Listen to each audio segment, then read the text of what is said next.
Top quality और consistent performance के लिए सिर्फ सिल्वर पंप नाम याद रखना। तिवारी सर, ये सारी बातें अपनी जगह है, लेकिन अभी तक मैं ये समझ नहीं पा रहा हूं कि जहां पर बलोच आर्मी के फिदाइन बॉम्बर्स हों, ऐसे लोग हों जो अपने को उड़ाने के लिए अपनी जान देने के लिए तैयार हों, उनके साथ ऑपरेशन में इंगेज होने के बाद बिना किसी मेजर कैजुअलिटी के सक्सेसफुल पाकिस्तान ने ऑपरेशन कर दिया। दुनिया में ऐसा हमने कहीं नहीं देखा।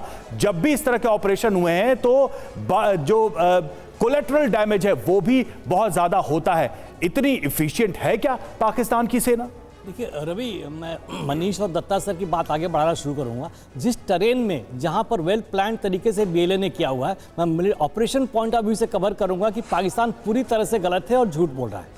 इस तरह के ऑपरेशंस होते हैं, सरप्राइज एलिमेंट बहुत इंपॉर्टेंट होता है।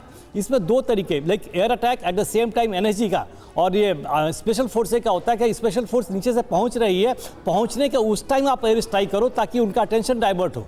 कुछ डाइवर्जन किया जाता है, 3-4 चीज़ें एक साथ कंबाइन की जाती है ताकि वो सरप्राइज एलिमेंट अचीव कर सके और अंदर घुस सके। इस तरीके का ऑपरेशन करने के लिए काफ़ी प्लानिंग करनी पड़ती है और पाकिस्तान आर्मी इसके लिए कैपेबल कभी थी ही नहीं, बिकॉज उसका काम ही अलग है। तो पाकिस्तान आर्मी, पाकिस्तान गवर्नमेंट नहीं कहूँगा, पाकिस्तान आर्मी अपनी विफलता दिखाने के लिए वो क्लेम किए जा रही है कि ये है और इतने लोगों को मार दिया, छोड़ा दिया। ये असंभव है। इस तरह के ऑपरेशंस में एक भी को रेस्क्यू करना बिल्कुल असंभव है from operation point of view. For इस तरीके के अटैक्स में पहले हुए हैं, कई देशों ने बचाया लोगों को, लेकिन पाकिस्तान आर्मी की कोई क्षमता नहीं है। और जिस तरीके से ऑपरेशन किया है, इससे क्लियरली साबित होता है कि उन्होंने कोई प्लानिंग नहीं की है, हेलीकॉप्टर से अटैक किया और कुछ लोगों को मारने में सक्सेसफुल हुए होंगे। इसकी वजह से बीएलए ने कई उनके आर्मी जवानों को और आर्मी स्पेशल फोर्सेज को उन्होंने मार दिया होगा।